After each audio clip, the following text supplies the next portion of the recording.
ndamuka muna sindu kudama faera asina kukanikwa nezvipanera ndoda nyaya dzechokwadisa kanditraste nobody ndiendeseiwo kuna gonyete namaki ndatinya kuzokuda muchenje chama wateterera kama ndobasa ndikutsvaka kwese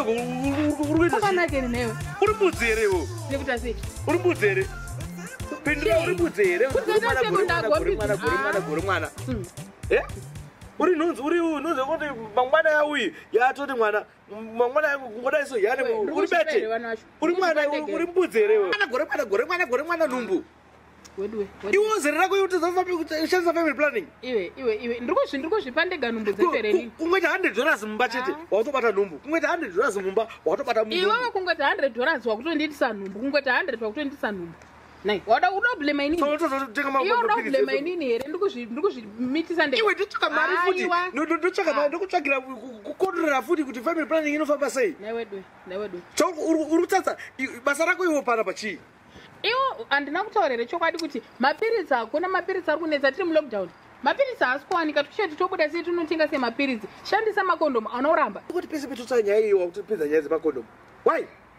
kondomu wakadzira kupi nditaurira wakadzira kupi iwe auziye kondomu handinambobvira haunambobvira wakashandisa kondomu handisanambopfeka iwo ndiwo wakatopfeka iwo chipo ndichinditaura wakashandisa kupi washandisa nani iwe unotenga auziye kondomu zvechihure zvemumba ini murume mumba anoshandisa kondomu abankuru kondomu nderechihure chete kuru makondomu ndemahure chete kwaona munhu mumwe munhu anotaa tiri mumba toita zvechihure izvozvo ewa inetode family planning kakondomu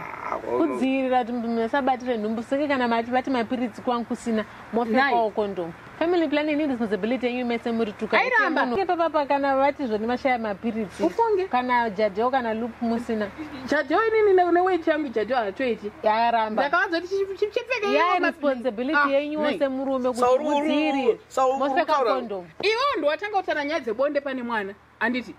uye hazi mwana mudiki anoziva bonde anoziva kuronga mhuri ndosaka asi kubata nhumbu hazi mwana mudiki but kusabata nhumbu kwacho family planning haisi responsibility yemukadzi chete ndeyenyu mese muri two kana mapiritsi ashayika mofekawo kondomu kana mavande vana vawandisa vamwani pane option yekuita vasector chiri mumhuri chei sauda ndichekwe ndibhadhiso manje makuda ndicheka musara panapa muine vamwe varume pano munosara muri murume akakwana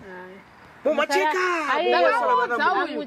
ndakati mapiritsi hakuna mapiritsi ari kunetsa kwari kunzi ari kwanika kwacho isusu tandiri mulockdown hayi tasikakwanise kubuda kuti tifambe tishandise makondomu kandi ndiwatanga nyaya dzacho aripo aunotanga nyaya dzebonde dzembedrimedaripo kwangu usina responsibility yefamily planning ndeyenyu mese muri tuka ingaimire munhu wanika ndozotadzawo nyara munhu anoita mwana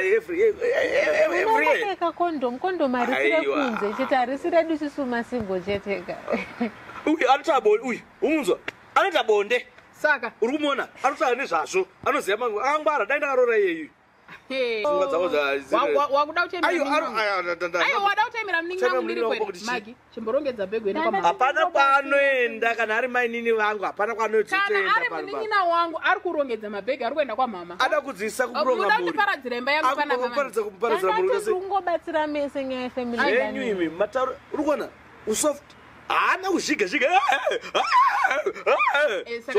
hanzi family planning ndevanhu tu ndevanhu tu hanzi pfeka makondomu namagi rega ndomapfeka makondomu acho magi aripo ochindidzidzisa ndichipfeka makondomu acho dzizwa kuita sei kuvuronga ani muri kuzvionaka magi udadzidzwa pfeka kondomu namagi ndati haana kwanoenda ndingava kubetsera kuti uziye haana kwanoenda kudzidzwa kuti chii panapa muda nduri ane stress ndura stress nechiyo kuti chii panapa uyo unongochikwira muti here unongochikwira muti iwe unotodza kuronga mhuri unotodza kuita mafemi